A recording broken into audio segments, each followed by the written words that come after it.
Non, ce qui est important, c'est de la regarder, la planète. C'est de la regarder bien.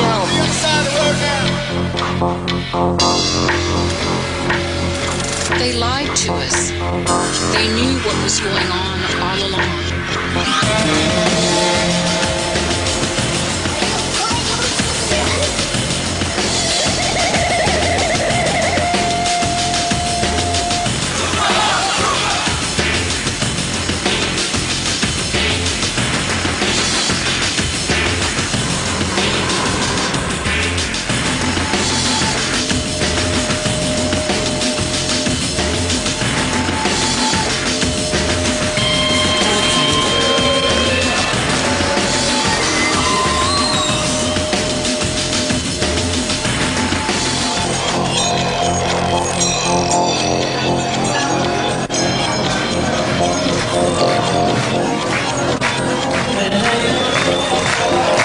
Un studio de télévision plein à craquer dans la banlieue de Tel Aviv. Il est presque 22 heures. Dans quelques minutes va démarrer en direct le programme événement de la télévision israélienne.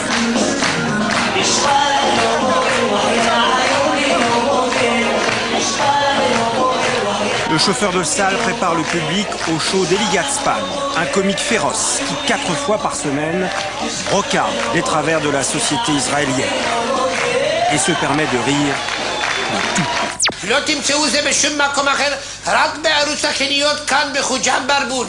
ונעבור למוצר הבא, חגורת נפץ של גוצ'י, מתאימה למסעדות ואירועים חגיגיים, היצרן מבטיח מינימום 10 הרוגים. Come you and your family to this מאחז. No, it's legal. Fuck the government. All the government, they shit. All right, quickly, before they disappear these places. רימונית התנועה של הערבי שם כואב הראש, תני לו כדור, ילדה טובה. Bonsoir et bienvenue en Israël, un pays qui souffre notamment de son image à l'étranger. Mais comment parler d'Israël qu'on connaît surtout au travers de la guerre avec les Palestiniens? Quelle image donner de ce petit pays, grand comme la Bretagne? Quoi qu'on fasse en fait, les images montrées vous cataloguent en pro ou en anti-israélien, voire même en antisémite. Ce qui est sûr, c'est qu'il est impossible d'évoquer ce pays sans tenir compte du poids de son histoire. La Shoah, qui fait qu'encore aujourd'hui, les Israéliens craignent par-dessus tout la remise en cause de la légitimité de l'existence de leur État. Malgré ces écueils, nous allons vous montrer pourquoi Israël est aujourd'hui à la croisée des chemins en posant les questions les plus dérangeantes. Israël, questions interdites, c'est le 5e numéro d'Un œil sur la planète.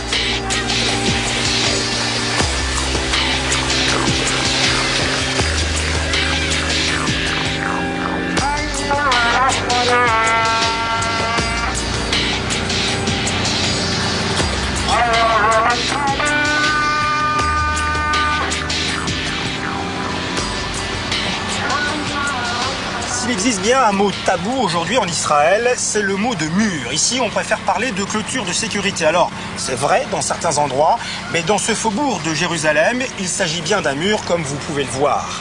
Un mur qui divise la terre, qui sépare non seulement des Israéliens de Palestiniens, mais aussi des Palestiniens. Regardez par exemple ces boutiques. Elles sont pratiquement toutes condamnées, ce commerce vient de fermer et cette station-service devrait bientôt suivre.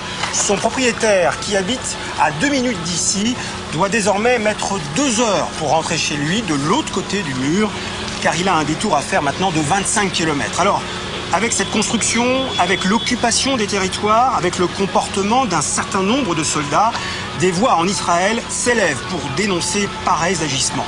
Israël est-il en train de perdre son âme? Un reportage d'Agnès Varagnan.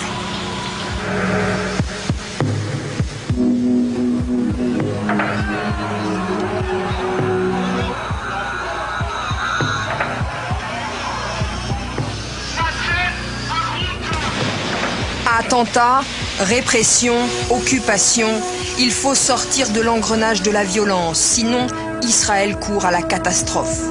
C'est le cri d'alarme de 4 anciens patrons du Shin Bet, le service de sécurité d'Israël. En novembre dernier, ces patriotes appellent à un sursaut du pays. Nous sommes en train de devenir des occupants professionnels. Je crois que j'ai utilisé ce mot. Et je dis ça de manière péjorative. Des occupants professionnels qui veulent gagner avec les poings en utilisant la force.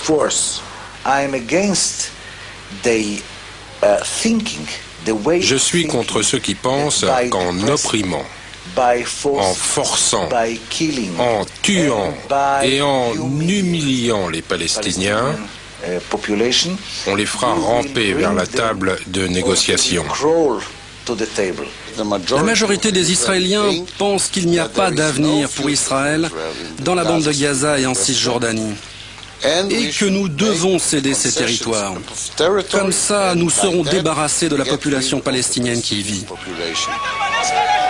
Depuis le début de la seconde intifada, le terrorisme a coûté la vie à près de 900 personnes en Israël. Je condamne les Palestiniens, mais ce n'est pas le problème.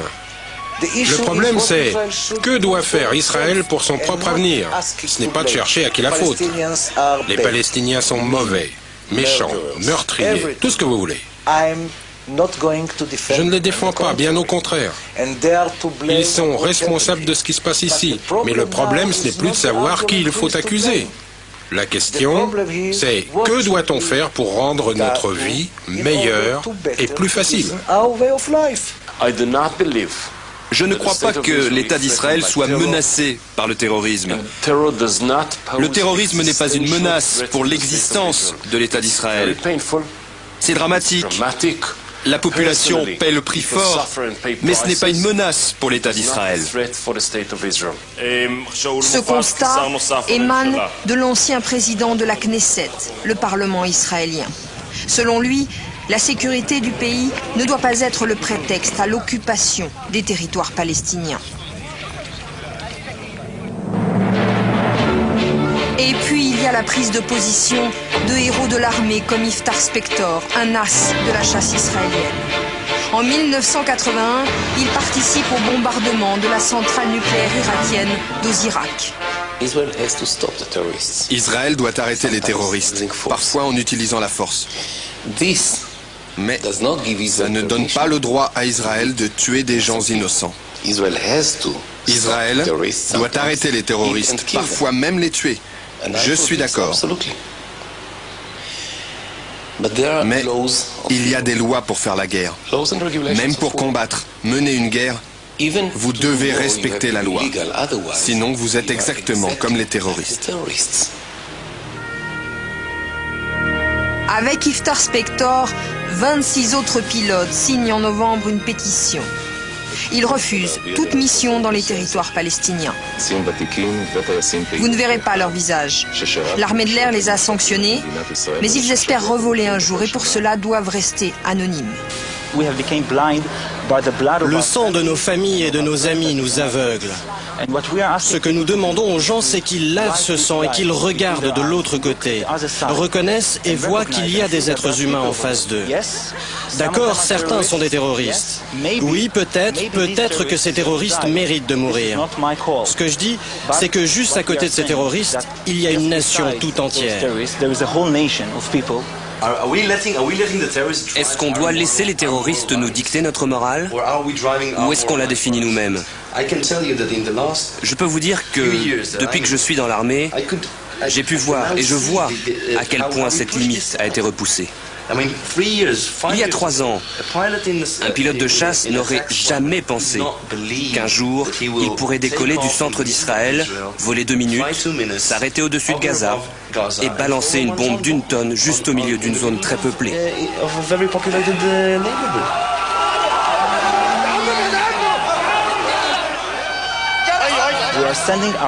On envoie les meilleurs pour ce qu'on appelle parfois cyniquement une opération chirurgicale. Mais on fait ça à la hache.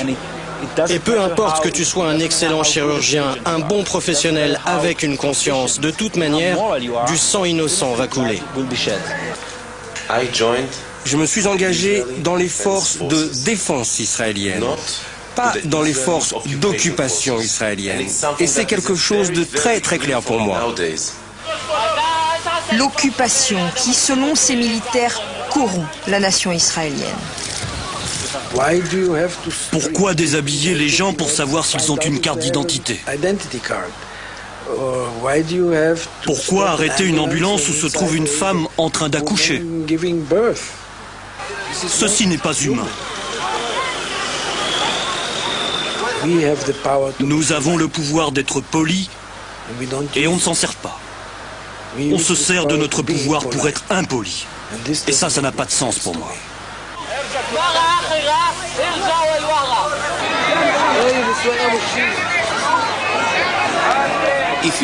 Si vous êtes allé là-bas, vous avez vu quelle éducation mon garçon, mon fils, reçoit là? Quel genre de violence il ramène à la maison? Comment ça se traduit dans sa conduite, dans ses relations avec sa famille?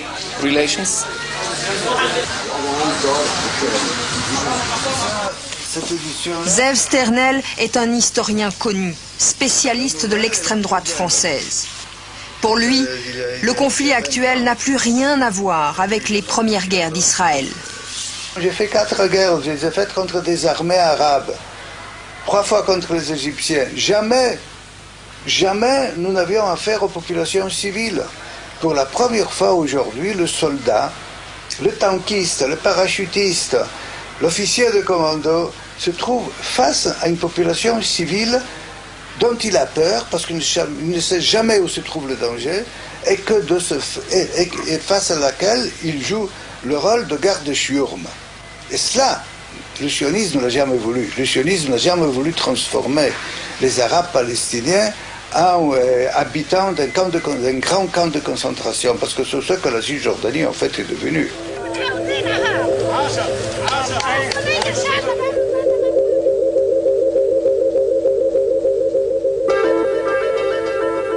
Selon Ariel Sharon, faire barrage au terrorisme exige la séparation entre les deux peuples. Séparation, c'est un mot. Ça veut dire apartheid en Afrique du Sud.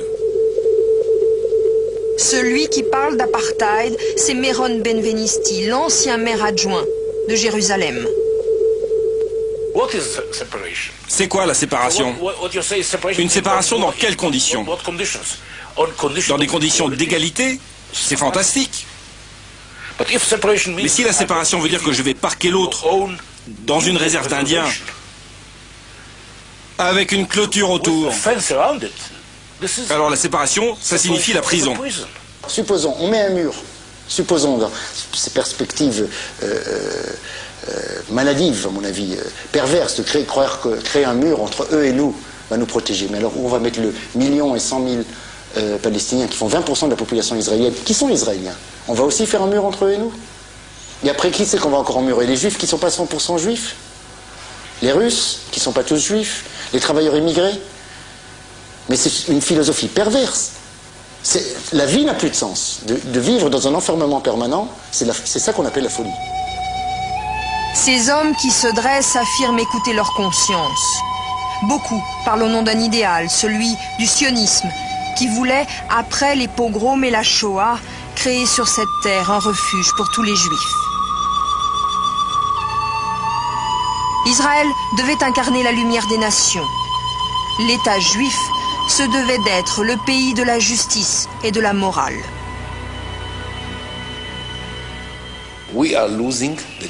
Nous perdons, jour après jour, ce qui faisait l'État juif. Nous perdons nos valeurs morales et notre raison d'être ici. Être juif, c'est par définition exiger de moi-même bien plus que je ne demande aux autres. C'est un défi, c'est ma raison d'être. C'est tout ce qui fait un juif. C'est assumer une mission morale, c'est porter un message de paix, c'est accepter d'être meilleur parce que tu es un enfant de Dieu. Faire partie du peuple élu, ce n'est pas être en pilotage automatique. Pour moi, être élu signifie que le bon Dieu me rappelle, Abraham, tu as une charge supplémentaire, tu as plus de responsabilités, tu dois en faire plus, et j'en fais plus. Comme l'écrit Abraham Burg, le rêve sioniste est-il mort? Pour ces hommes, Israël est en train de perdre son âme. Pour eux, Les Juifs d'Israël, issus d'un peuple victime, risquent de devenir bourreaux. 56 ans après sa création, ce si jeune État, investi par ses fondateurs d'une mission si particulière, est devenu un État comme les autres, avec, lui aussi, des pages noires dans son histoire.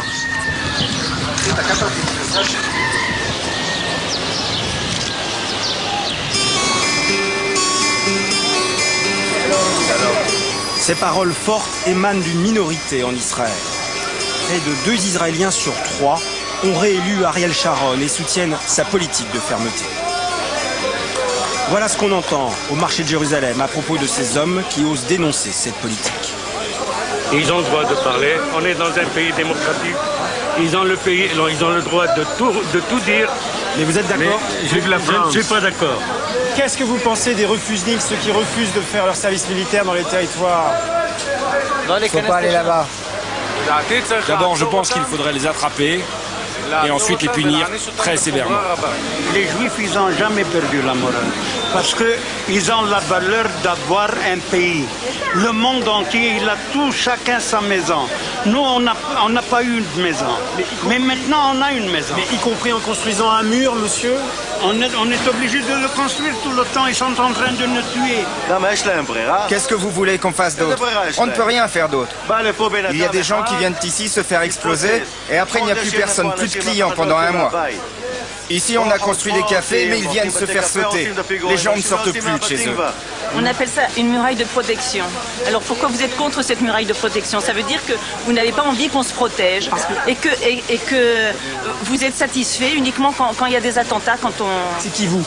Enfin, la France, quoi. Est-ce que vous trouvez que quand on est étranger à Israël, on ne peut pas critiquer Israël? Oui, on a le droit de critiquer. Mais apparemment pas. Mais ça, c'est pas une chose critiquable. On a le droit de se protéger contre les terroristes. Mais couper des familles, comme à Abu Dis, où il y a un mur qui passe au milieu d'un village, par exemple, palestinien, ça vous semble normal? Non, ça passe pas au milieu. Ça passe pas au milieu d'un village. C'est eux qui ont empiété sur nous. C'est tout, mais de toute façon, même là où ils sont, c'est chez nous. Toutes ces réactions peuvent vous paraître excessives, mais elles sont la conséquence directe de la peur des attentats. Et si à Jérusalem les mots sont durs, eh bien à Tel Aviv, où nous nous trouvons, on est dans un monde complètement différent. Tel Aviv l'insouciante, Tel Aviv la dynamique, qui ressemble davantage à Nice ou à Los Angeles qu'à Jérusalem, pourtant distante de 75 km seulement. C'est aussi cette réalité-là qu'Israël aimerait projeter à l'étranger.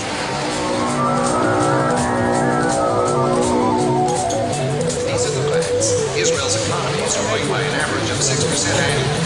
Dynamic business activity has been spurred by the privatization of government-owned companies and a sophisticated capital market. It's a story you may not know. The story of Israel, modern, energized, and on the move. Israel with one of the fastest-growing economies in the world, where new ideas are transformed into world-beating business concepts.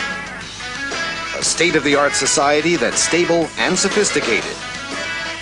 Israel, one of the most attractive investment opportunities on the planet.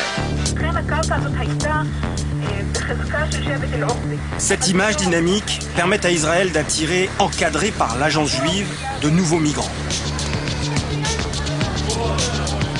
34 000 en 2002, près de 3 millions depuis la création de l'État en 1948.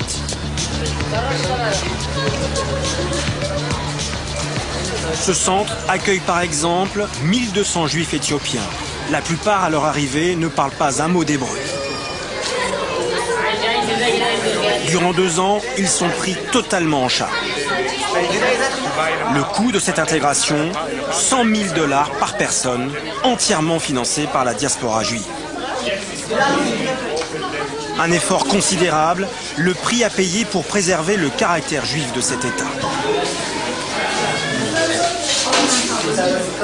Dans le pays, il existe plus d'une trentaine de centres d'accueil. Ils reçoivent les Juifs du monde entier, dont des Français, plus de 2000 l'année dernière, qui accomplissent leur alliance.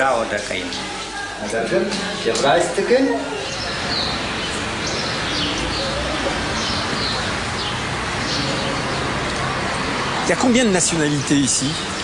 Ça dépend des jours, de manière générale jusqu'à 27. 27. 27. Il y a vraiment du monde entier, et ne serait-ce que d'Amérique du Sud, on a vraiment 6-7 pays qui Cuba, arrivent. l'Argentine, Cuba, Pérou, Argentine, Uruguay, Mexique. Vraiment, et qu'est-ce que vous leur proposez ici finalement? Alors, on leur donne le cocon les premiers mois. C'est-à-dire qu'ils ont la possibilité d'étudier l'hébreu, ils ont la possibilité que nous les aidions à trouver les écoles et les crèches pour les enfants. Et vous savez pourquoi la plupart viennent ici en fait? C'est pas la plupart, c'est un petit pourcentage des immigrants qui viennent. Pourquoi ils reviennent en Israël? D'abord, qu'est-ce que ça veut dire l'Alia alors? L'Alia, c'est la montée, c'est le Pourquoi retour. la montée? Parce qu'Israël, pour les Juifs, c'est le summum. Donc on a besoin de monter, d'arriver au sommet ici.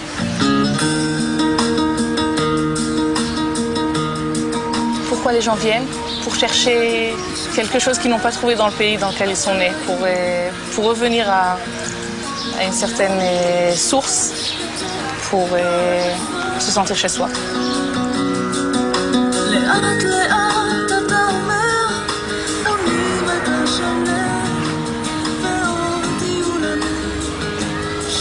Parmi ces nouveaux immigrants, certains vont choisir de s'installer au beau milieu du territoire palestinien, dans une implantation comme celle-ci, qui est gardée jour et nuit, soit pour des raisons économiques, soit le plus souvent par conviction religieuse. Pour ces colons, la Cisjordanie s'appelle en fait la Judée et la Samarie, terre sacrée d'Israël. Alors, pourquoi finalement, malgré des déclarations officielles apaisantes, la colonisation se poursuit-elle? Israël est-il devenu l'otage de ces colons qui ne représentent pourtant que 3% de sa population? La réponse avec cette enquête de Martine Laroche-Joubert et de Gilles Jacquier.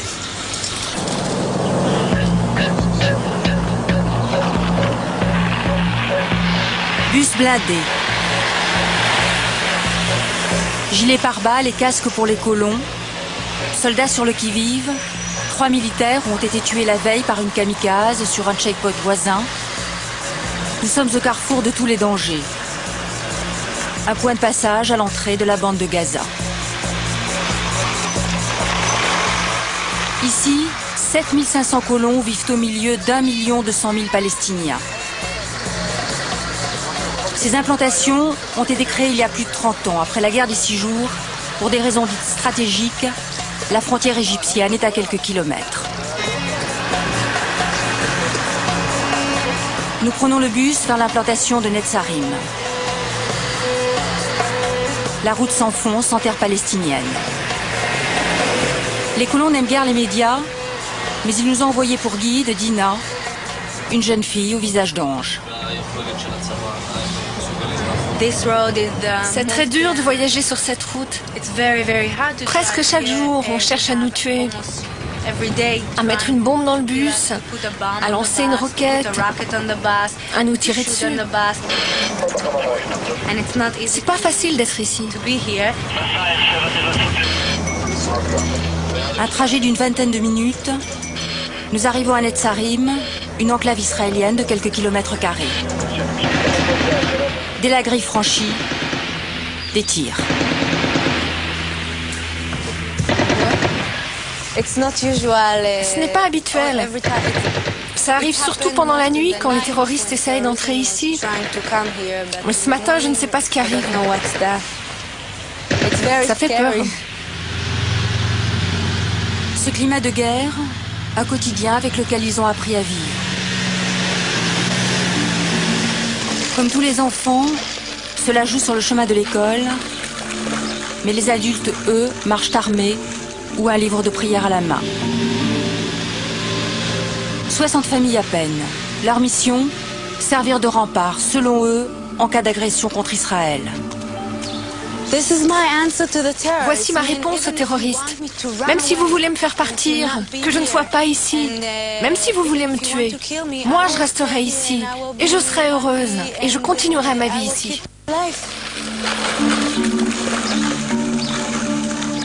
Une véritable foi dans son rôle qui fait tenir Dina. Un rôle qu'elle récite comme une leçon. Les bons sont d'un seul côté, le sien. À Gaza, ces scènes bibliques sont trompeuses. Palestiniens et colons vivent dans un face-à-face mortel. Les Israéliens ont construit des murs pour se protéger des tirs sur la route. Plus de 20 morts ici depuis le début de la seconde intifada. Jacques, d'origine française, nous amène à Kfar Darom, dans une usine plusieurs fois la cible d'attaques palestiniennes. Un contremaître proteste à notre arrivée. Non, je n'ai pas envie qu'il filme. Et puis que ça explose ici, la semaine prochaine. Ici, ils cultivent des salades d'un genre tout particulier. Ces salades n'ont pas d'insectes à l'intérieur et c'est une production surtout pour les religieux qui n'ont pas le droit de manger des légumes avec des insectes. La main-d'œuvre, autrefois des Palestiniens, aujourd'hui des Thaïlandais, question de sécurité. Jacques veille au versement de leur salaire à des milliers de kilomètres d'ici, plus difficile qu'avec les Palestiniens d'à côté. Les Thaïlandais, ça nous revient très très cher et ça ne nous convient pas. On préfère travailler avec les Palestiniens. Un Thaïlandais nous revient 3 fois, 4 fois le prix d'un Palestinien. Mais vous n'avez pas le choix. Et on n'a pas le choix. Jacques, arrivé en Israël il y a 20 ans, a fondé sa famille ici, dans une des colonies de Gush Katif. 7 enfants, une mentalité de pionnier. Il a suivi les incitations du gouvernement de l'époque qui l'a poussé à s'installer dans la bande de Gaza.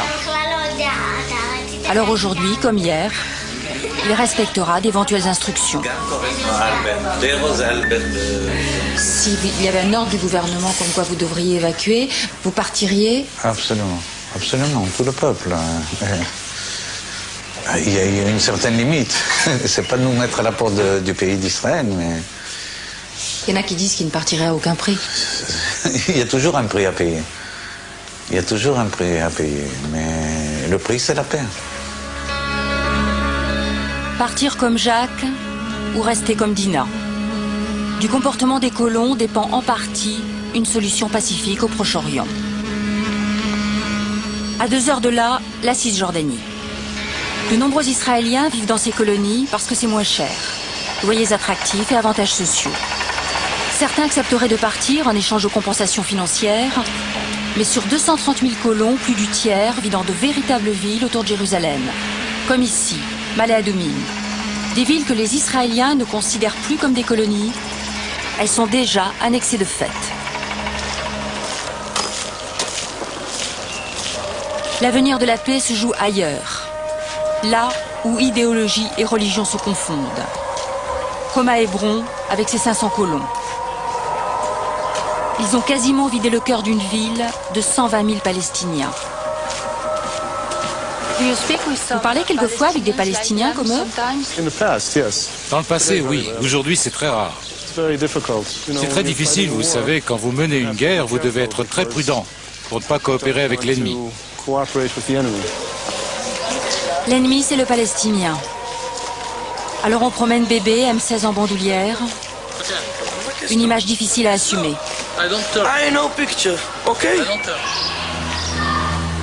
Les Palestiniens ont dû fermer leurs boutiques depuis le début de la seconde intifada. Sur leur devanture, des graffitis « Morts aux Arabes » et partout l'étoile de David. Vous savez, je n'aime pas particulièrement les graffitis. Mais c'est la réaction des enfants quand ils se font tirer dessus. Alors ça n'est pas si mal. Des colons protégés en permanence par des centaines de soldats. Une présence qui revient chère à Israël, hors dépenses militaires. Un colon coûterait en moyenne 2 000 € de plus par an qu'un citoyen ordinaire. Au minimum le double, sécurité comprise. À Hébron se dresse le caveau des patriarches, un lieu sacré pour les juifs et pour les musulmans. Certains y viennent sous haute escorte. Il y a 10 ans, un colon, Baruch Goldstein, a tué ici 29 Palestiniens. À Hébron, recueillement et tragédie se croisent. Madame Zerbib est originaire d'Algérie. À 19 ans, elle arrive ici, entraînée par sa foi dans le grand Israël décrit dans la Bible.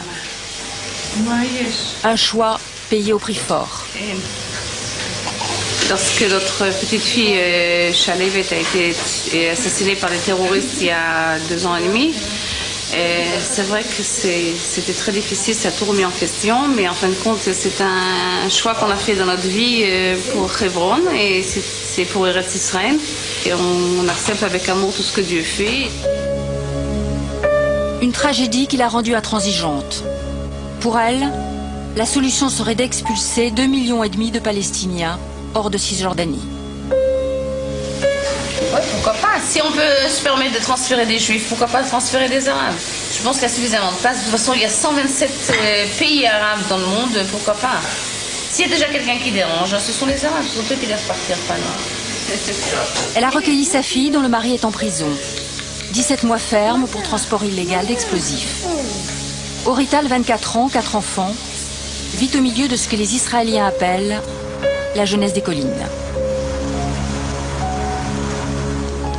Difficile de les découvrir, ils se cachent dans des caravanes et des bus délabrés, loin des regards. De jeunes colons, encore plus radicaux que leurs parents. Incontrôlables, ils s'installent où bon leur semble et rejettent toutes les institutions traditionnelles.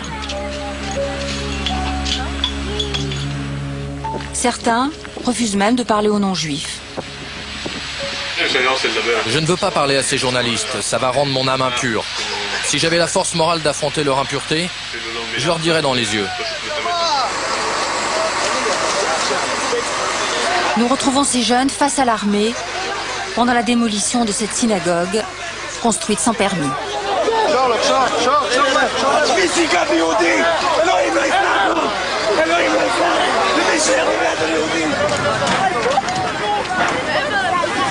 Dieu va se venger sur tous ceux qui détruisent cette synagogue. Le chauffeur de ce bulldozer sera maudit.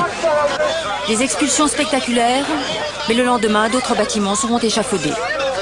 Ces images servent peut-être à calmer l'administration américaine qui demande l'évacuation des colonies illégales à Ariel Sharon. Ariel Sharon le voici en 1981, ministre de l'Agriculture sous le gouvernement Begin. Le planificateur d'une colonisation qui sert, selon lui, à protéger l'État d'Israël. Ici, en Samarie, nous concentrerons nos efforts sur ces implantations. Depuis 30 ans, tous les gouvernements, de droite comme de gauche, ont créé des colonies, malgré les résolutions des Nations Unies, malgré les accords d'Oslo. 5 janvier 2004, Ariel Sharon devant le congrès de son parti, le Likoud. Lorsqu'il y aura un accord permanent, nous allons devoir renoncer à une partie des implantations juives.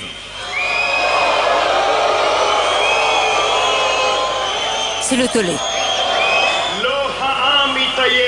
Alors Ariel Sharon joue-t-il un double jeu? Ou a-t-il changé de cap? En tout cas, quelques jours plus tard, à Tel Aviv, 100 000 colons manifestent contre ces velléités de démantèlement. Ce que Ariel Sharon appelle des concessions douloureuses. Dans la foule, un colon d'origine française, David. Ça me réjouit parce que si on regarde un petit peu la moyenne d'âge, on voit qu'on a affaire à des très jeunes. C'est la future génération, ça c'est le futur Israël. Et je crois que quand on a affaire à une jeunesse comme ça, eh ben on aura beaucoup de mal à penser un jour à déplacer, à démanteler tous ces jeunes qui sont venus par idéalisme. À la tribune, 4 ministres du gouvernement Sharon. Plus nous accepterons de concessions, plus nous nous affaiblirons. Et on nous accusera toujours d'empêcher la paix. Prends exemple sur ces braves colons, Ariel Sharon. La terreur ne passera pas. La terreur ne nous vaincra pas.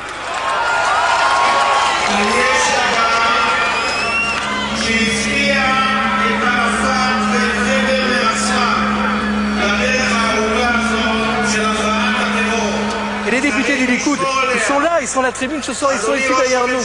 Ils disent non, Ariel Sharon. Jusqu'à là, on était avec toi, mais maintenant, c'est terminé. On ne te suit plus. Nous accompagnons David Shapira vers la colonie où il habite, en suivant un itinéraire spécialement conçu pour les colons. Des routes comme celle-ci, qui contournent les localités palestiniennes et relient les implantations. Elles quadrillent la Cisjordanie et compliquent la circulation des Palestiniens. D'après les colons, une nécessité. Si j'ose m'aventurer à l'intérieur d'un territoire arabe, territoire palestinien, j'aurais toutes les chances de me faire lyncher Et donc, nous ne devons plus emprunter les mêmes routes que les Arabes. Shalom. David veut nous convaincre qu'il n'est pas un colon, au sens littéral du terme, et qu'il est bien chez lui, à Bethel, une petite ville de 5000 habitants, au cœur de la Cisjordanie. Alors il nous entraîne, accompagné d'un responsable de la mairie, vers ces vestiges archéologiques. Nous sommes les seuls conquérants au monde, que quand on creuse la terre qu'on a conquis, nous trouvons la trace de nos ancêtres. Ici, vous avez une cuve à vin, et vous avez des dizaines de sites comme ça, des bains rituels, des cimetières, des usines d'huile d'olive de l'époque, et c'est pour ça qu'on est revenu ici. On est revenu à la maison.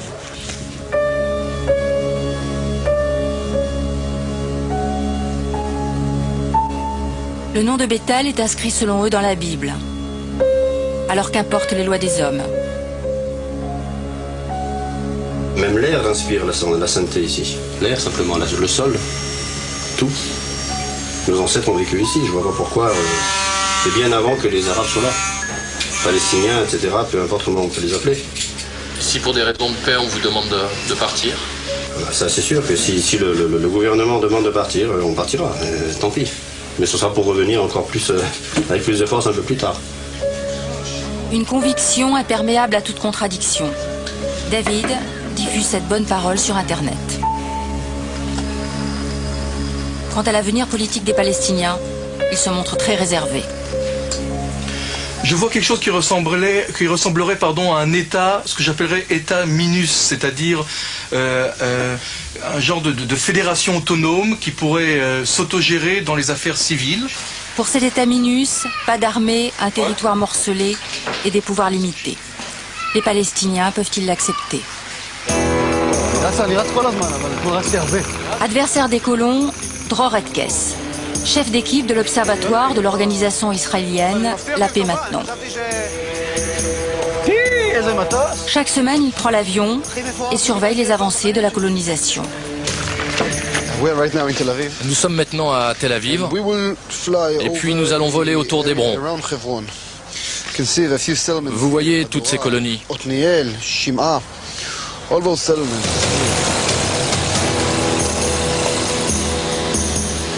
Vue du ciel, l'étendue des terres sous le contrôle des colons impressionne.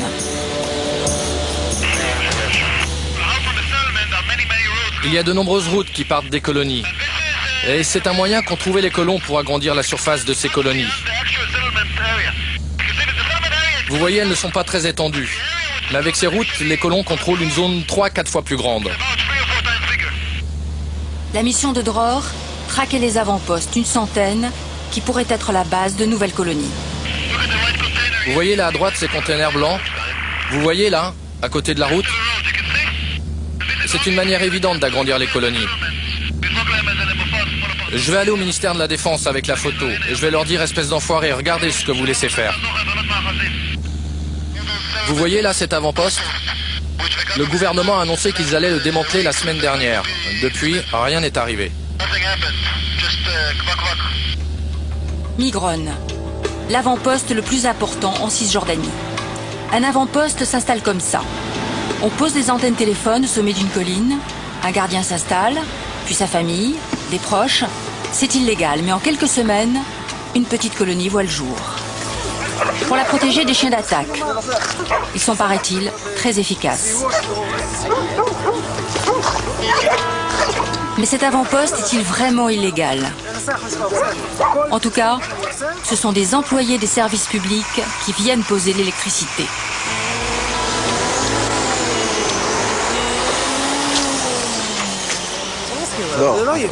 Entre Dror et ce colon, c'est un dialogue de sourds. Dror rêve de rallier autour de lui des milliers d'Israéliens qui encercleraient Migron pour la faire évacuer.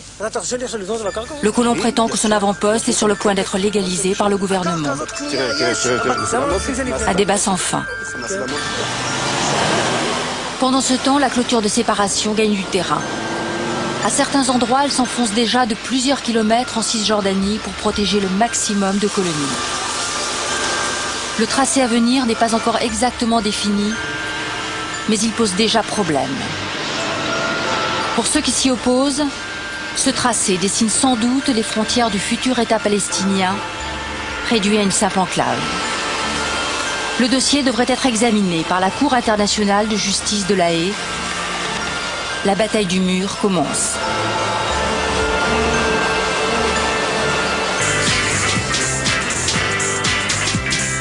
Le sort des implantations est un enjeu crucial en Israël. Coup de bluff ou pas, Ariel Sharon a déclaré qu'à terme, selon lui, il n'y aurait plus d'implantation juive à Gaza, aux grandes dames des colons.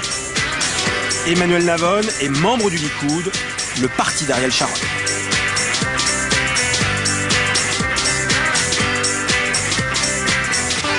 Bonjour. Bonjour.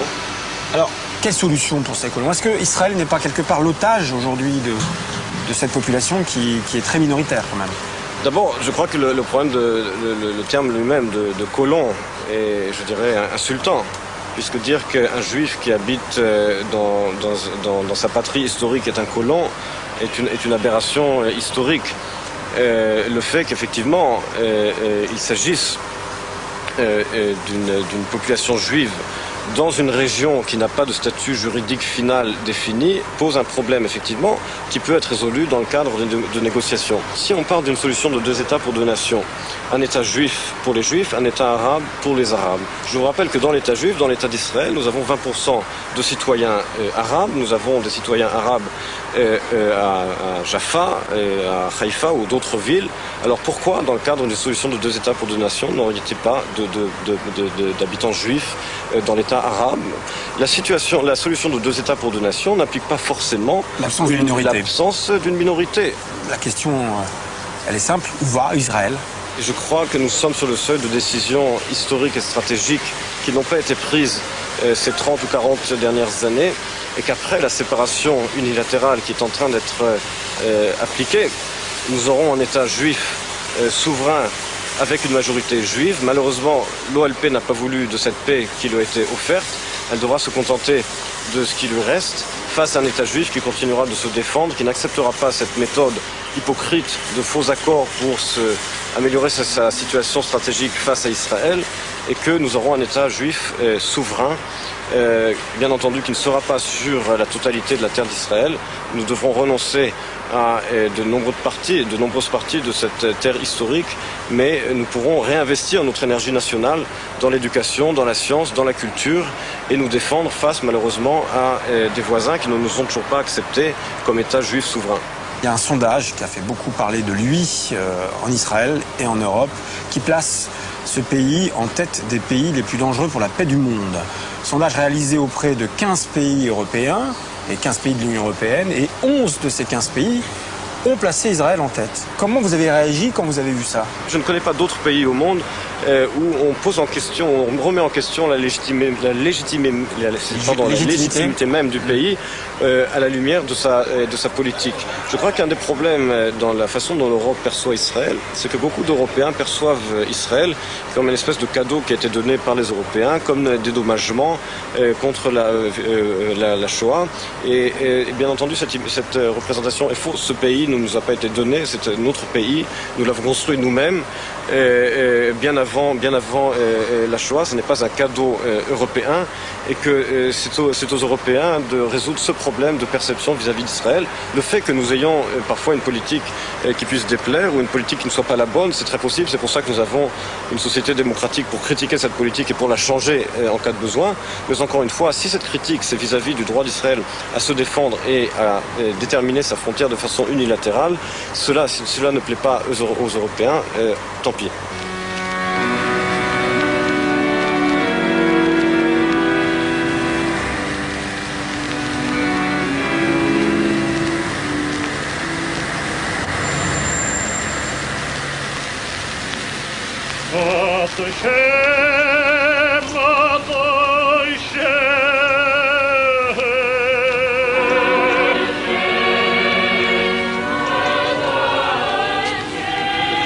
Ce pays, un homme l'a rêvé. Theodor Herzl, qui est enterré ici, est l'un des pères fondateurs du sionisme. C'est lui qui, en 1897, a imaginé qu'un jour, il y aurait un État pour les Juifs quelque part dans le monde.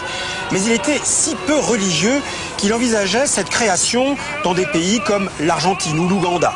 C'est finalement en terre biblique qu'Israël est né, sous la pression des religieux, qui y jouent depuis un rôle fondamental. Alors, quelle est la réalité de ce pouvoir religieux? Israël est-il une théocratie avant d'être une démocratie? La réponse avec Vincent Nguyen et Mathieu Drechou.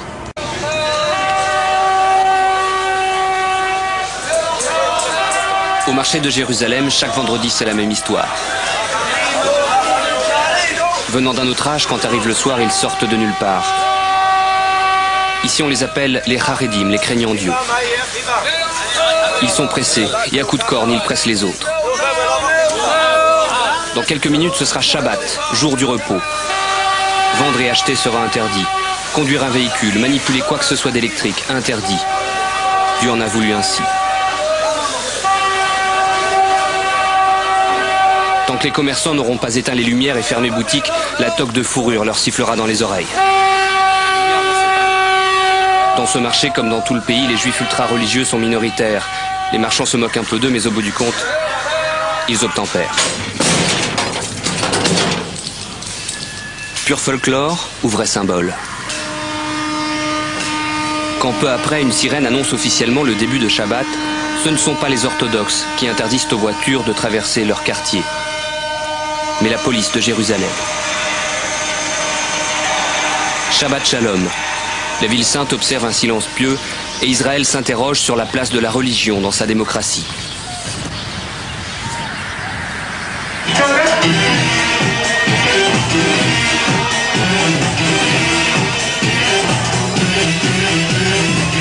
Le soir même, dans le quartier branché de Tel Aviv. Ordinateur, téléphone portable et musique, un soir de Shabbat c'est péché. Et alors?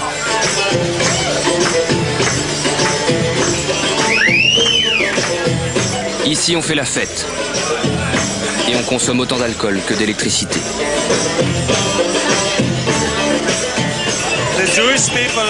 En Israël, il y a deux sortes de juifs. Ceux qui sont religieux et ceux qui ne le sont pas. Je ne le suis pas, alors je sors. Je respecte ma religion et je l'aime. Mais je veux qu'on me laisse vivre comme je l'entends. Cette jeunesse-là ne s'identifie pas par sa religion, mais par son pays. Juifs ou israéliens, tous font une distinction. Votre identité, c'est quoi? Israélienne d'abord, et juive ensuite. Israélien. Israélienne.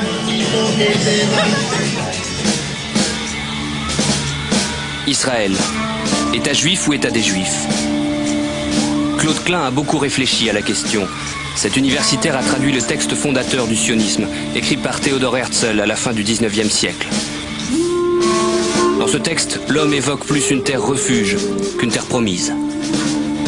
Herzl était un bourgeois de Vienne qui avait vécu à Paris, qui avait beaucoup voyagé et qui voyait une sorte de démocratie à l'occidentale.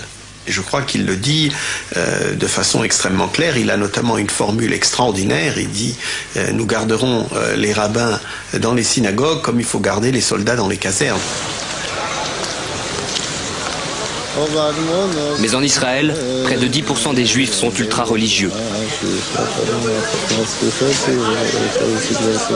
Comme Shlomo, qui de ce monde va nous entrouvrir la porte.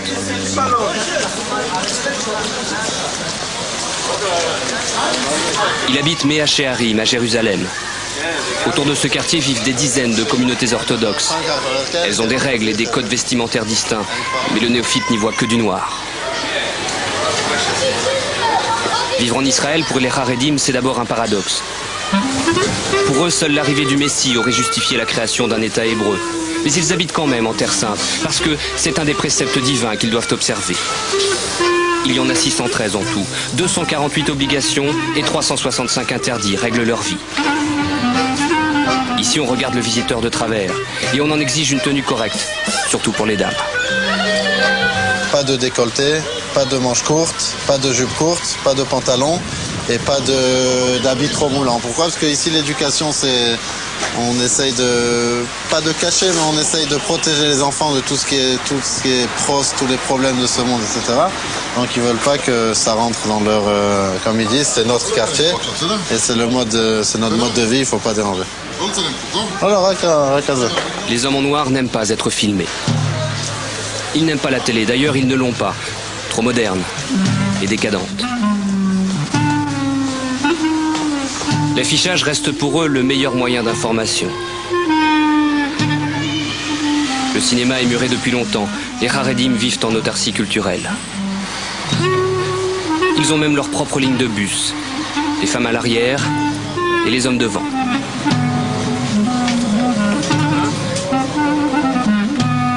Ici, un réparateur de poussettes ne connaît pas le chômage.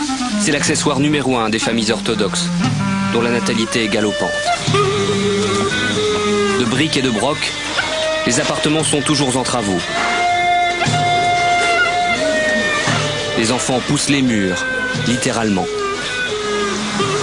Ici, plus la famille elle grandit, chaque année il faut rajouter un petit balcon et chaque année il faut murer le balcon de l'année précédente pour transformer ça en chambre pour les enfants. D'abord les enfants ils viennent, ensuite on s'adapte. S'adapter, c'est exactement ce que fait Shimon à quelques pas de là. Quelques gâteaux et l'on va peut-être pouvoir s'entendre. 14 enfants, ça fait du bruit. Bravo madame, vous avez bien du courage. Chaque matin, votre mari remercie Dieu de ne pas l'avoir fait femme et vous gardez la foi. Le premier commandement de la Torah, c'est croisser et multiplier sur cette terre. Dieu nous a commandé de peupler la terre. Et parce que nous apportons des enfants, Dieu nous offre ses bienfaits, sa Torah et beaucoup de joie.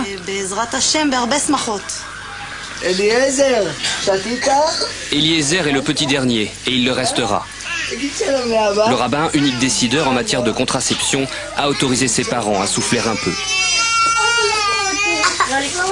On a voulu depuis longtemps arrêter, mais bon, Baruch Hashem, ils sont là et on les fait grandir, on est content avec eux et c'est toute notre joie, c'est toute notre vie. Ici, l'idéal féminin est d'élever une famille nombreuse et celui de l'orthodoxe mâle, d'étudier la religion. Les fils de Shimon se pencheront sur la Torah et le Talmud toute leur vie, comme papa. Ils passeront des heures dans les yeshivas, ces écoles talmudiques. Là-bas, en se balançant pour se concentrer, on apprend. Et on échange ses interprétations. Exemple. Si Dieu interdit à un juif de porter une lame à son visage, peut-il quand même utiliser un rasoir électrique? Oui, répond Shlomo. Non, répond Shimon. Ces écoles sont subventionnées par l'État et les étudiants exemptés d'armée. Cet avantage date de la création d'Israël. Ben Gourion, le premier dirigeant du pays, avait alors établi un pacte avec les religieux qu'on appelle le statu quo. Pour que les hommes en noir laissent se construire un État dont ils ne voulaient pas, Ben Gourion a fait des concessions. Israël, par exemple, n'aura pas de constitution, à la demande des religieux pour qui seule la Torah fait loi, même s'ils n'ont pas manqué plus tard de s'engager en politique. Au début, ils étaient peu nombreux à la Knesset, et leur présence était plutôt symbolique. Mais par la suite, quand le paysage politique s'est vraiment dessiné avec une droite et une gauche, les partis religieux ont grandi et ont augmenté leur pouvoir en s'imposant comme la seule force capable de faire pencher la balance d'un côté ou de l'autre. Voilà pourquoi un parti ultra-religieux comme le Chasse fut de presque toutes les coalitions jusqu'à l'année dernière. Voilà pourquoi les étudiants orthodoxes ne font toujours pas le service militaire, même si de 400 du temps de Ben Gourion, ils sont maintenant 60 000.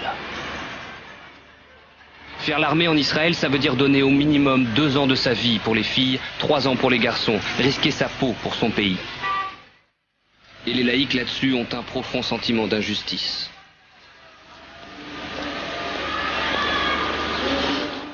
Le statu quo, c'est aussi le contrôle par le grand rabbinat de la nourriture cachère. Dans les cantines des administrations, un rabbin veillera toujours à ce que les fonctionnaires ne mélangent pas viande et laitage. Les hôtels ont généralement leur rabbin, mais ils n'y sont pas obligés. Le domaine où le statu quo pèse plus directement sur la vie des Israéliens, c'est l'état civil. Qui a le droit de se marier, de divorcer ou d'être enterré dans un cimetière juif? Ce sont les tribunaux rabbiniques qui décident, avec le Talmud en guise de code civil.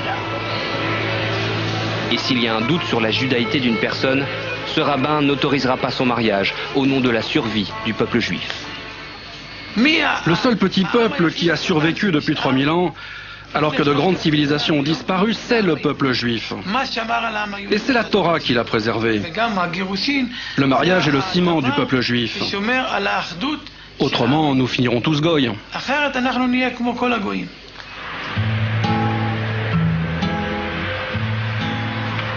Certains sont interdits de mariage parce qu'ils ne sont pas assez juifs, d'autres parce qu'ils le sont trop. C'est le cas d'Alon Cohen et sa compagne Sima. Cohen était il y a 3000 ans le gardien du temple de Jérusalem et les religieux ont vis-à-vis de sa descendance certaines exigences, comme par exemple ne pas épouser une femme veuve ou divorcée. Sima est divorcée, mais Alon Cohen est fou d'elle et s'est mis en tête de l'épouser. Face au refus du rabbin, le couple a envisagé toutes les solutions. Je pouvais essayer de prouver que mon premier mariage n'avait pas été célébré par des bons juifs. Aux yeux des religieux, je n'aurais donc jamais été vraiment mariée et donc pas divorcée. Mais ce n'était pas le cas. Alors, on m'a dit, peut-être que tu peux prouver que ta mère a été violée. Et que donc, ton vrai père n'est peut-être pas un Cohen. J'ai dit, mais vous êtes fou? Mon père est mon père et ma mère est ma mère. Mauvaise idée. D'autant qu'une autre loi juive interdit aux enfants adultérins de se marier pendant 10 générations. Alors Alon et Sima se sont passés du rabbin. Ils ont fait une belle fête entre amis. Et ils se sont mariés quand même. Enfin, pas tout à fait. Comme le mariage civil n'existe pas, ils ont signé ensemble un contrat devant une avocate.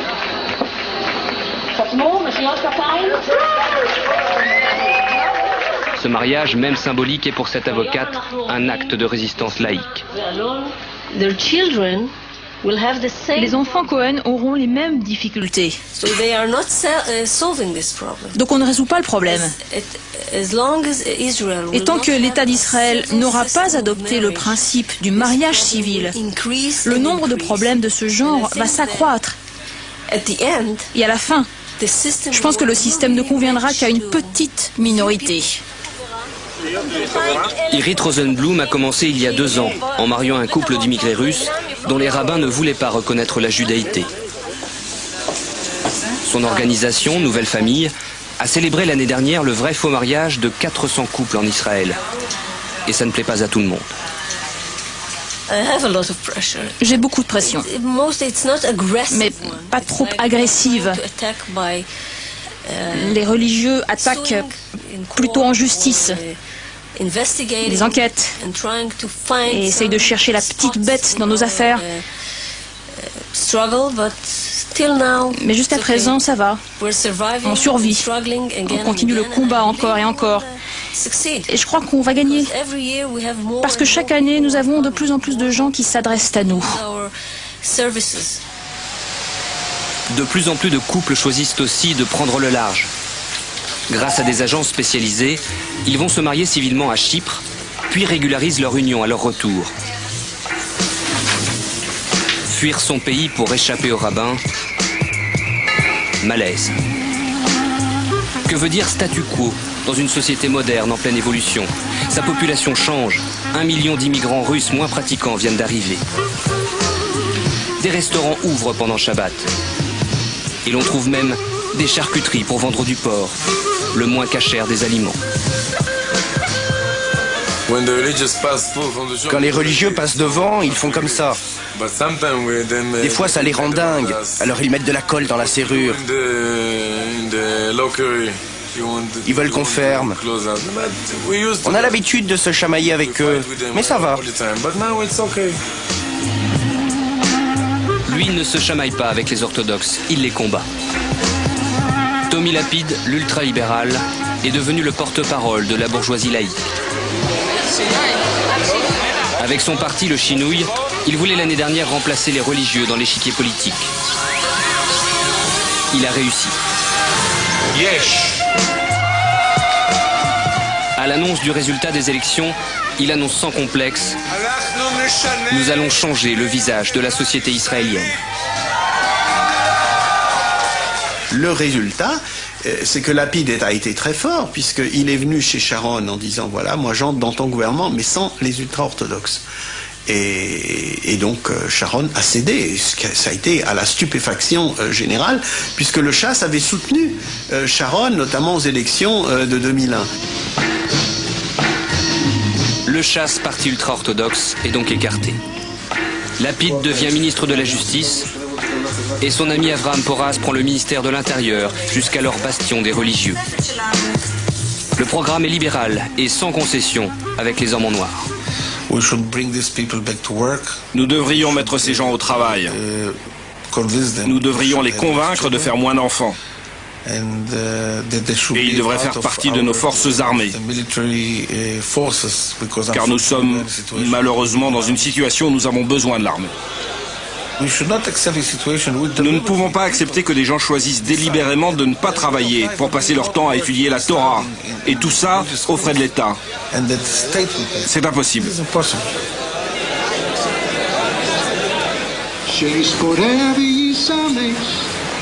Dans les rues piétonnes de Jérusalem, des religieux font la manche et confirment. Les temps sont durs. Les subventions aux études sont réduites, les allocations familiales aussi. Pour l'homme aux 14 enfants, les allocations, c'était le principal revenu. De 2200 €, elles ont fondu à 1200. Fini le temps où Shimon passait des journées entières à lire le Talmud entre deux barbes amies. Maintenant, je viens la matinée et je travaille une demi-journée aussi. Je fais un peu de transport d'enfants au Talmud Torah où mes enfants se trouvent. Ça me permet de joindre les bouts avec 14 enfants, les Aïnara. Il faut tenir le coup. Les hommes en noir, pour l'instant, font confiance à leur système de solidarité bien rodé. Chez nous, disent-ils, on ne peut pas mourir de faim. Ils font le dos rond en attendant que l'orage passe, car il passera, c'est sûr. La presse orthodoxe en est persuadée. Le gouvernement ne pourra pas s'attaquer longtemps aux acquis des religieux. Ben Gurion a tout fait pour qu'il y ait un statu quo qui soit instauré. Aujourd'hui, on le remet en question et l'argument que nous opposons à cela avec beaucoup de force, c'est que c'est de l'inconscience, c'est une inconscience totale. Ça amènerait à une catastrophe rapide entre nous et vraiment la dissolution d'un État. La minorité orthodoxe a déjà montré qu'elle peut se mobiliser. En 99, pour manifester contre une Cour suprême jugée trop laïque, une marée noire avait submergé Jérusalem. Mais au fond, religieux et laïcs le savent. Entre leurs deux communautés, le divorce total est impossible. Question d'identité. Le seul ciment qu'il y ait dans cet État juif, c'est finalement ce qui se passe dans sa culture et dans son identité profonde. S'il n'y a plus de culture, s'il n'y a plus d'identité profonde, il n'y a pas de raison même d'être ici, hein. Il ne faut pas se faire d'illusions. Donc, tout ce qu'on peut espérer de la démocratie israélienne, c'est qu'elle tende vers un peu plus de laïcité, dans la société comme en politique. Mais en aucun cas, on ne peut envisager que l'État hébreu devienne un jour aussi laïque que la France ou les États-Unis.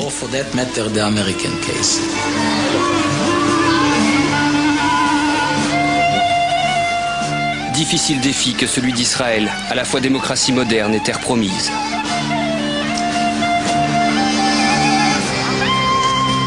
Les deux traits qui sur le drapeau israélien encadrent l'étoile de David sont les rayures d'un châle de prière. Et quand sur le marché de Jérusalem le soleil se couchera, le vendredi, les cornes de Shabbat feront toujours entendre leur voix.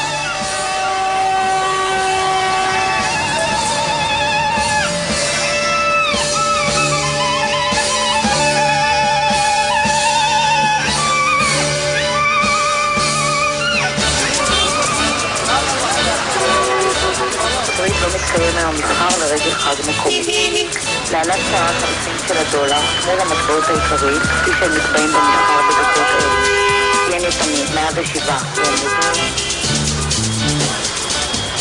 sort des colons comme le poids du religieux sont autant de facteurs de crispation, voire même de blocage de la société israélienne.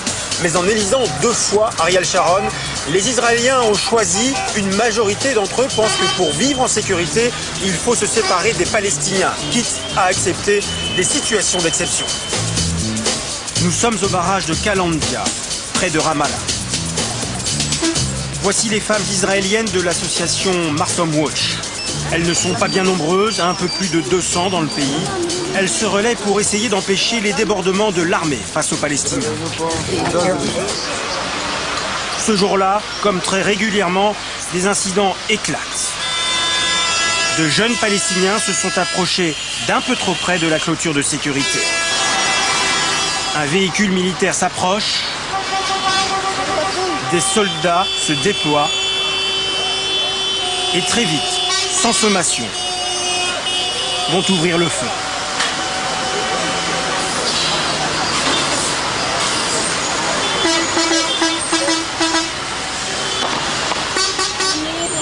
Balles en caoutchouc ou balles réelles, on ne sait pas.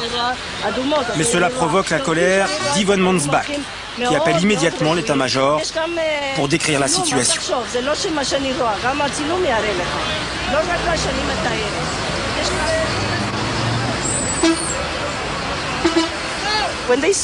Quand ils ont vu les enfants se rassembler et grimper sur la colline, les soldats ont dit « Maintenant, on va passer un bon moment ». Ils m'ont dit ça. Et ensuite, ils ont couru jusqu'à la clôture, ils sont postés là et ont tiré directement sur les gamins. 3 gamins sont morts comme ça, à cet endroit. J'ai appelé le porte-parole de l'armée, je lui ai raconté ce qui se passait. Il m'a dit « Est-ce que les gamins s'en sont pris à la clôture ?» J'ai répondu « Un coup de pied dans la clôture, est-ce que ça justifie qu'on leur tire dessus ?» Il a dit non, je veux savoir ce que vous avez vu. S'ils ont tapé dans la clôture. C'est quoi votre sentiment? Je suis très en colère. Très en colère qu'ils agissent comme ça. Bien sûr, c'est une situation impossible pour les Israéliens. C'est terrible. L'occupation, la façon dont on domine le moindre aspect de la vie de ces gens, c'est vraiment dur pour moi de voir ça. Et ça me déprime vraiment. D'abord, on détruit leur vie et notre société n'en souffre pas, comme une société fasciste. Vous voyez, ils continuent de tirer. Le soldat avance vers la clôture, il tire et ça lui fait plaisir. Mais vous savez que la plupart des gens en Israël aujourd'hui sont d'accord avec ça. Ils ne remettent pas en cause la politique du gouvernement. Et petit à petit, leur mentalité évolue. Par exemple, l'officier m'a dit « Est-ce qu'ils s'en sont pris à la clôture ?» Les gens commencent à penser que toucher à la clôture est un crime passible de la peine de mort. Ils ne remettent pas en cause l'absurdité, l'immoralité de tout ça.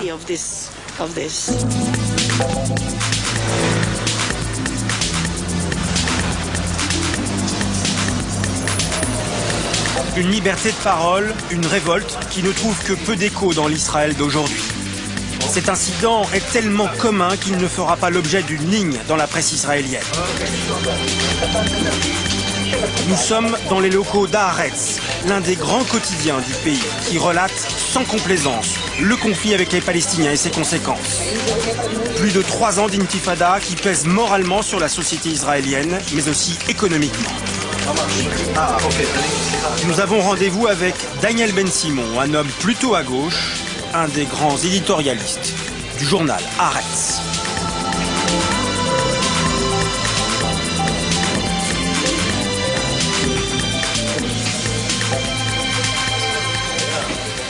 Daniel Ben-Simon, bonjour. Bonjour Thierry. Alors Israël traverse une crise économique sans précédent. Pour quelles raisons et quelle est la nature de cette crise finalement? C'est la guerre avec les Palestiniens qui a cassé l'économie israélienne, qui était une des plus belles économies, une économie qui prospérait. Pendant les années 90, je crois qu'on appartenait au premier monde. Et aujourd'hui, on va appartenir peut-être au deuxième et on risque de tomber au troisième. Alors la population, elle est quand même pas pauvre. elle apparaît pas pauvre quand on se promène dans les rues de Jérusalem ou dans les rues de Tel Aviv. Mais je dirais qu'il y a plus de pauvres aujourd'hui qu'il y avait il y a 10 ans. C'est-à-dire qu'aujourd'hui, le seuil de pauvreté est beaucoup plus grand. Et on est aujourd'hui 7 millions d'Israéliens. Je dirais que la moitié de la population est au-dessous du seuil de pauvreté. La moitié? La moitié, c'est pas une pauvreté absolue, c'est une pauvreté, je dirais, les gens ont à manger, mais ils sont moins à l'aise, ils ne peuvent pas se permettre de vivre comme il faut. Je dirais qu'on est pauvre, relativement parlant, en face de la France ou des États-Unis, c'est ça. Mais on n'est pas pauvre comme l'Inde ou le Pakistan ou l'Afghanistan. Alors en même temps, Israël a une armée surpuissante, investit beaucoup dans le budget de la défense. Ça veut bien dire qu'il y a de l'argent. Il y a de l'argent, mais malheureusement, le problème d'Israël, ou peut-être la tragédie de ce pays, c'est qu'elle n'a pas un jour de repos. Ce pays n'a pas un jour de repos parce qu'il est constamment sécuritaire.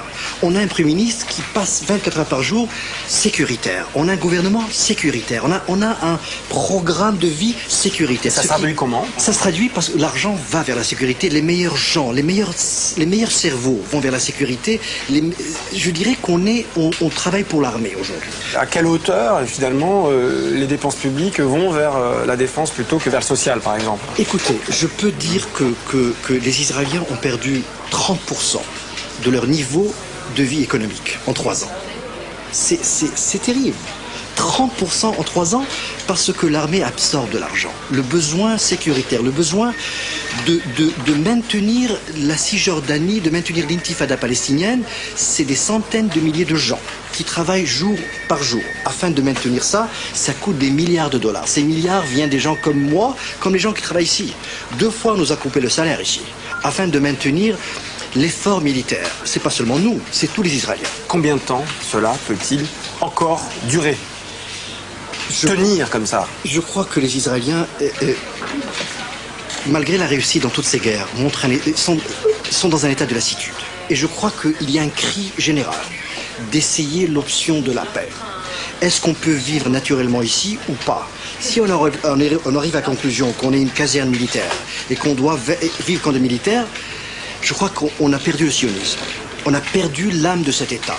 Et c'est pour ça que je pense qu'il faut, malgré ce qui s'est passé, malgré 55 ans un bain de sang entre nous les Arabes, il faut essayer de tourner la page autrement. En se séparant donc? Séparation entre un État, pas de mur, un État aux Palestiniens, un État aux Israéliens, une séparation qui puisse donner la possibilité aux Israéliens de vivre et aux Palestiniens de vivre et vivre en paix avec les pays arabes. Sinon, pas d'État, pas de sionisme. Sans paix, il n'y a pas d'Israël. L'autre grand sujet d'actualité dont on parle beaucoup ici, mais qui est parfaitement inconnu en France, c'est la démographie.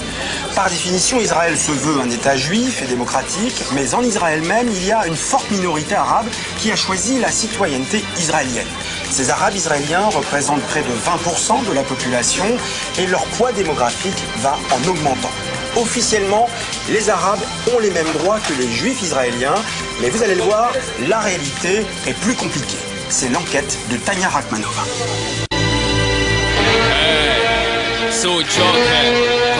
Il s'appelle Adel, Faour, Jamal, Fadi, Doua, Tamer.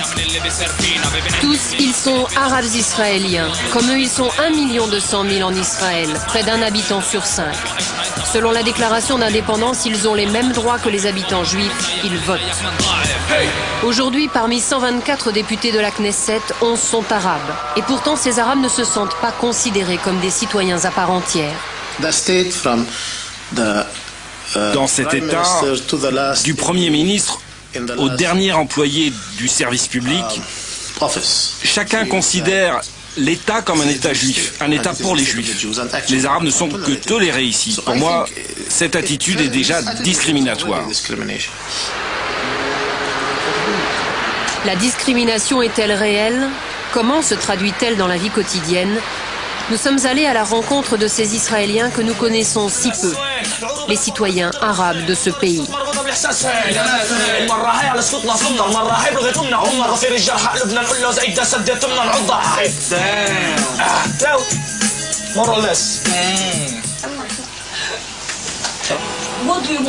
Qu'est-ce que vous voulez dire dans vos chansons? C'est avant tout des chansons pour crier notre colère. Quand vous êtes chez quelqu'un, vous ne pouvez pas faire ce que vous voulez. Mais moi, je ne peux pas faire ce que je veux chez moi, dans mon propre pays, ma propre maison. Ces garçons font partie du groupe rap Dam. Ils chantent la révolte des jeunes arabes d'Israël qui n'acceptent plus d'être les citoyens de deuxième classe. Leur source d'inspiration, Malcolm X, le rap noir américain et le groupe français IAM. Après les expulsions de 1948, ma famille a été envoyée ici. Ils voulaient que mon grand-père parte vers la Jordanie, mais quelque chose n'a pas marché, je ne sais pas quoi. Il est resté ici. Il fait partie de ceux qui ont eu de la chance dans ce cauchemar. Il a pu rester ici. Et toi, tu voudrais partir en Palestine? Non, je suis né ici, je veux rester ici. J'espère que mes enfants naîtront ici. Je veux même mourir ici. Mais pas tout de suite. Je resterai ici où mes parents sont nés. Et je resterai arabe. حياة امتحان واللي بامتحنك معطيك امتحان اللي زيه ولا مرة كان واحنا بنسقط بننزل بننادي بعض وين يا وردة قد ما بندبل. 1948, c'est pour les Arabes de Palestine la Nakba, la catastrophe. L'État d'Israël qui proclame son indépendance est un État pour les Juifs. Ses dirigeants veulent la terre, mais pas ses habitants. Les Arabes fuient par peur des massacres ou sont chassés par l'armée israélienne. Presque 800 000 Palestiniens quittent leur pays pour la Jordanie, le Liban, l'Égypte ou la Syrie. Ils ne sont que 150 000 à rester à l'intérieur du nouvel État. Jusqu'en 1965, ils vivront sous un gouvernorat militaire qui surveillera et limitera leurs déplacements. Mais ils ont la citoyenneté avec une mention supplémentaire.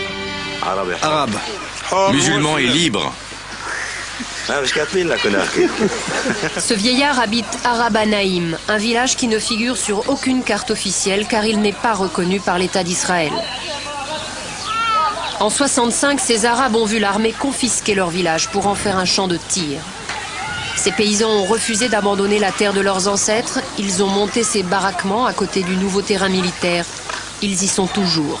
700 habitants de ce village, tous citoyens d'Israël, vivent ici sans route, sans électricité et sans eau courante.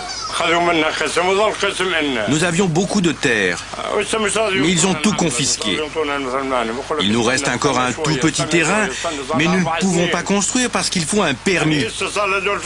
Ça fait 55 ans qu'on le demande, ce permis. Ils nous disent que nous devons attendre.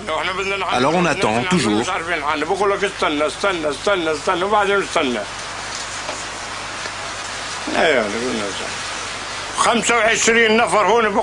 Nous sommes 25 dans la famille. En hiver, on se rassemble ici, tout le monde, les adultes et les enfants, autour de ce poêle pour se chauffer. Et on reste ici, c'est ça notre vie.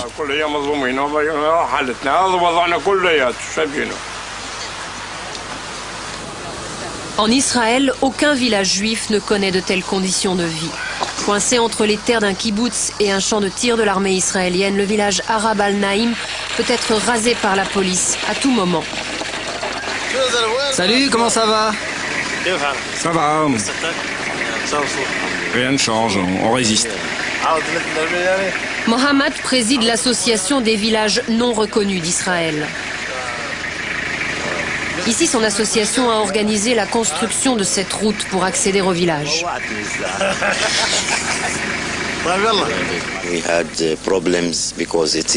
Nous avons eu beaucoup de problèmes ici parce que cette route est illégale.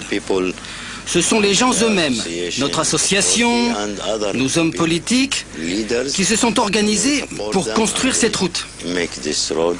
Elle est illégale, mais les autorités ont laissé faire.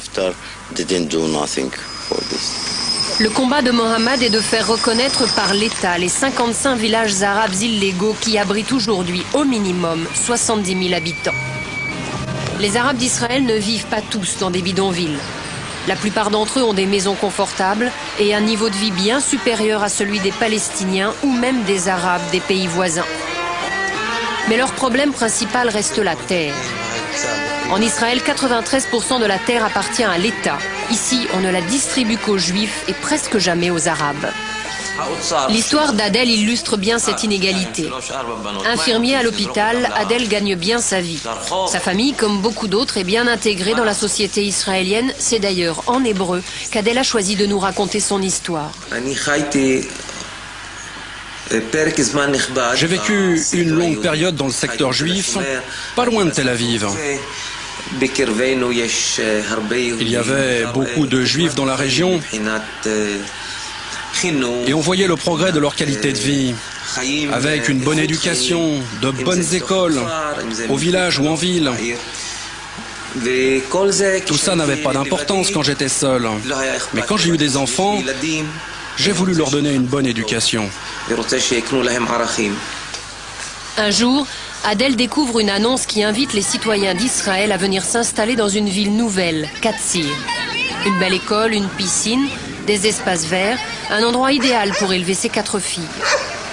Adel se présente alors au conseil municipal de Katsir pour déposer la demande d'un permis de construire. À ma surprise, j'ai vu au conseil les gens que je connaissais.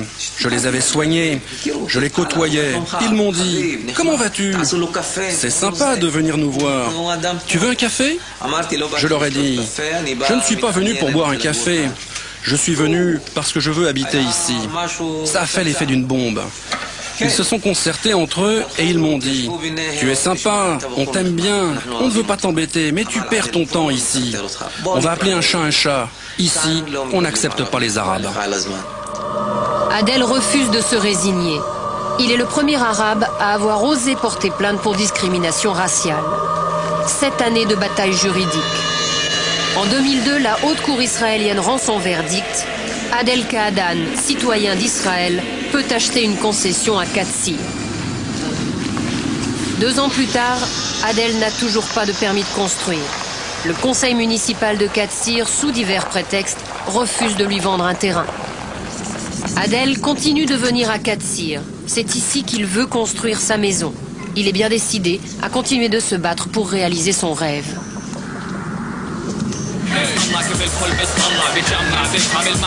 En Israël, la discrimination entre les Juifs et les Arabes ne concerne pas uniquement le droit à la terre. Le devoir sacré d'un citoyen de ce pays est de défendre sa patrie.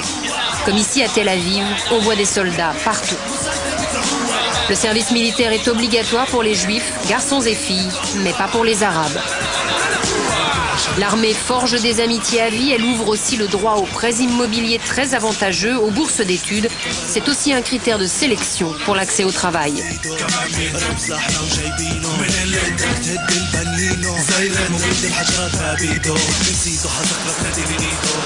Nous sommes à Haïfa, 3e ville d'Israël.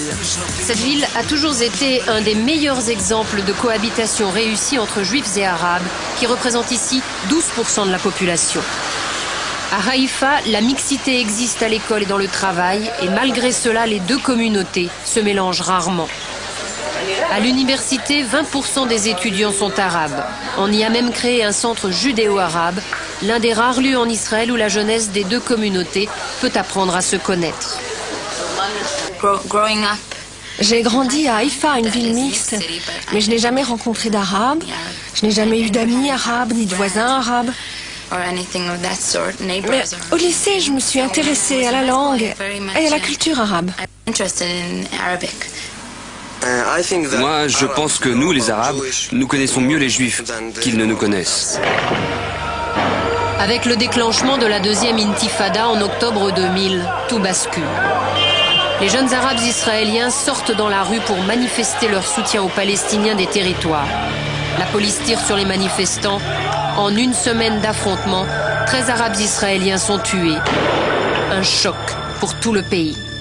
Je me rappelle très bien de ces événements en octobre 2000. J'ai été blessé. Je suis resté une nuit à l'hôpital après que la police m'ait passé à tabac. Sans crier gare, la police nationale, notre police, a tiré sur nous, des citoyens de leur propre pays. Maintenant, la vraie question est de savoir si la partie juive de ce pays peut accepter de vivre avec nous et de changer des choses. y compris le drapeau ou même la définition de l'État comme un État des Juifs. Changer le drapeau? Pourquoi? Parce que c'est un symbole juif. Comment Jamal, en tant que musulman, peut-il s'identifier à ce drapeau? Je peux le comprendre. Moi, je suis juive. Le judaïsme est une partie très importante de ma culture, mais je le comprends. Et toi, tu accepterais de t'incliner devant un drapeau musulman et un hymne en arabe? C'est le blocage. Même avec de la bonne volonté, ces étudiants juifs et arabes ne peuvent pas s'entendre sur ce qui touche au fondement même de l'État d'Israël. Comment concilier la définition d'un État juif et démocratique avec l'émergence d'une communauté arabe toujours plus importante? Selon Benjamin Netanyahou, ministre des Finances, c'est la principale menace à venir pour Israël. Nous avons un problème démographique. C'est vrai, nous avons un problème démographique. Pas avec les Arabes palestiniens, mais avec les Arabes israéliens. C'est une question de nombre. S'ils s'intègrent bien, mais qu'ils arrivent à être 35, voire 40% de la population, alors il n'y a plus d'État juif. Ça devient un État binational. Si la population arabe reste à 20% comme aujourd'hui, mais que les relations continuent à être tendues, violentes comme maintenant, ça détruira le tissu démocratique de notre société. Comment Israël répondra-t-il à cette question? Pour l'instant, la solution est d'intégrer davantage les Arabes d'Israël dans la vie économique du pays. Mais selon certains sondages, 30% des Juifs israéliens seraient pour une autre proposition. Un transfert, concrètement, une expulsion des Arabes israéliens. Bien sûr, nous avons peur du transfert, mais on ne partira pas, on ne peut pas quitter notre patrie. Nous ne sommes plus en 1948. Nous sommes Israéliens et nous avons appris à nous battre pour nos droits.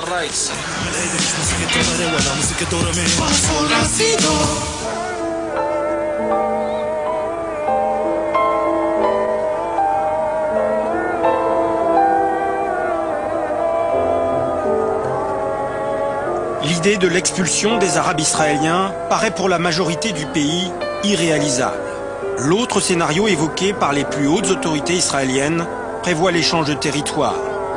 Échanger, c'est-à-dire céder les villages arabes israéliens au futur État palestinien, alors que des colonies juives en Cisjordanie seraient rattachées à Israël. Une séparation pure et simple. Être humain, c'est le langage, c'est le rapport au langage. Israël a transmis aujourd'hui à la Cour internationale de justice de la Haye un dossier contestant sa compétence pour statuer sur la légalité de ce qu'il appelle... Pour conclure cette émission, nous avons rendu visite à Théo Klein. Cet avocat de 83 ans est l'ancien président du CRIF et il possède la double nationalité, française et israélienne. Théo Klein est un sage, un humaniste, une conscience. Il est l'auteur du manifeste d'un juif libre.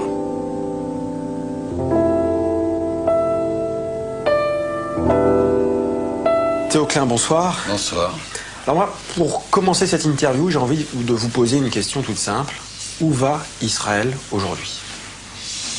Où va Israël aujourd'hui? Oui, c'est une question qui est très simple dans son apparence et très compliquée pour la réponse à donner. Je crois qu'Israël, aujourd'hui, est interpellé par les événements, est interpellé par Genève, les accords de Genève, est interpellé par l'incapacité d'aboutir à quelque chose d'autre que le renouvellement permanent de la violence. Et comme vous le savez, les attentats ne s'arrêtent pas et les représailles ne s'arrêtent pas. Et tout cela ne peut aboutir qu'à des désastres mutuels d'ailleurs, parce que je crois que c'est aussi désastreux pour les Palestiniens que pour les Israéliens. Que pensez-vous de ceux qui disent aujourd'hui qu'Israël est en train de vivre, de traverser une crise morale? C'est votre avis?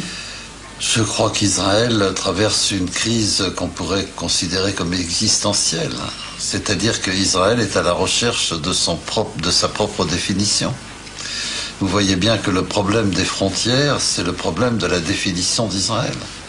Est-ce qu'Israël veut être un État démocratique à majorité juive? Et à ce moment-là, il faut qu'Israël se contente du territoire sur lequel elle est assurée de cette majorité? Ou bien est-ce qu'Israël veut reconstituer un royaume biblique sur les frontières du Jourdain, de la Méditerranée, de l'Égypte et du Liban? Le Grand Israël. Auquel cas, le Grand Israël, c'est l'État binational. Pourquoi ne pas définir ces frontières? Oui, non, mais votre question est parfaitement pertinente. Mais il faut constater que jamais aucun gouvernement israélien n'a défini les frontières d'Israël. Aucun. À aucun moment. À cause de Non, c'est un peuple qui se construit et qui a du mal à se construire. Mais cette crise existentielle dont vous parlez, finalement, la majorité des Israéliens n'en a pas conscience. Je pense que les Israéliens, aujourd'hui, la masse des Israéliens, elle est complètement bloquée par les attentats. On ne peut pas se rendre compte à quel point ces attentats bloquent la situation en Israël. Parce que ces attentats renforcent l'idée que l'on a fait pénétrer dans l'esprit des Israéliens que les Palestiniens veulent nous chasser. L'idée même des Palestiniens pouvant aujourd'hui chasser les Israéliens de leur territoire est une idée absurde. Quand on connaît les forces en présence. Bah oui, mais Israël est une superpuissance. Mais pourquoi toujours avoir sentiment de victime? C'est dans la population, et ça c'est tout de même l'héritage de plus de 2000 ans. Où les Juifs étaient les victimes. Vous savez, quand on a joué le rôle de victime pendant des siècles, on sort difficilement de ce rôle-là. On a tout de suite l'impression que ça y est, ça recommence. Est-ce que ça passe, je dirais dire, pour qu'Israël arrive à maturité, en tout cas que sa population arrive à maturité, est-ce que ça passe par, entre guillemets, une mise au pas des colons? Ça passe d'abord par de l'intelligence, et ça passe ensuite par le respect. C'est-à-dire, en fait? C'est-à-dire, si moi, Israélien, je veux avoir un État, il faut que j'accepte que le Palestinien est un État. Et comme nous sommes sur la même terre, il faut qu'on trouve une formule. Et la formule passe par deux États. Alors, est-ce que ces deux États ou deux souverainetés, on peut discuter sur les mots. Les Juifs veulent vivre majoritaire sur un territoire. On en a assez d'être toujours minoritaire, de se sentir toujours les obligés des autres ou être considérés comme ennemis par les autres. On veut avoir un endroit où on est chez nous et où on est tranquille. Nous devons accorder exactement la même chose aux Palestiniens. Et à partir du moment où on fixe ce principe-là, alors on peut parler de frontières, on peut parler de limites de souveraineté. Pourquoi ? Parce qu'il est clair que la population israélienne elle se trouve regroupée là et que la population palestinienne se retrouve regroupée de l'autre côté. Et donc si on admet le principe du respect des deux et de la souveraineté des deux, le tracé de la frontière, il se fait presque spontanément. Je crois qu'il faut essayer d'avoir des idées simples, mais des idées claires et des idées équilibrées. Je ne peux pas réclamer pour moi ce que je n'accorde pas à l'autre. En dehors de vous et de quelques voix, encore une fois, israéliennes, on a un peu l'impression qu'Israël reste un sujet tabou.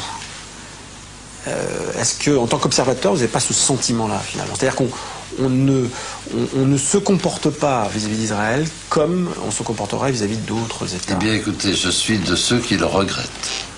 Moi, je pense qu'on a le droit de critiquer tous ceux qui sont critiquables. Et il faut essayer de critiquer les gens à bon escient, avec des raisons sérieuses. Mais il n'y a pas de tabou qui doivent exister. Et le tabou qui existe est une réaction de quelqu'un qui, peut-être, ne se sent pas tout à fait à l'aise avec lui-même sur ce sujet. Et il y a quelque chose d'anormal dans le fait de se dire je ne peux pas dire à ce monsieur quelque chose que je lui dirais s'il n'était pas juif et que je ne vais pas lui dire parce qu'il est juif. C'est un début de discrimination.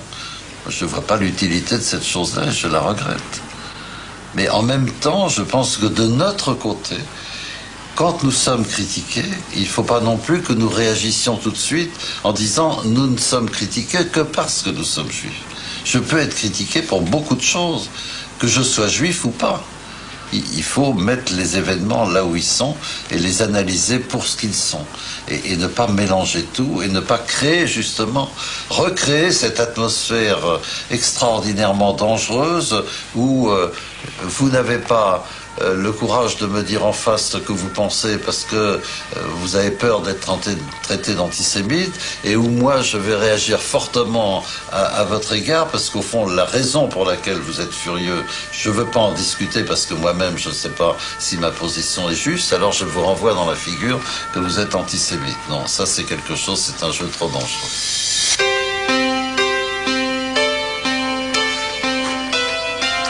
C'est la fin de cette émission au cours de laquelle nous avons tenté de comprendre Israël et sa politique.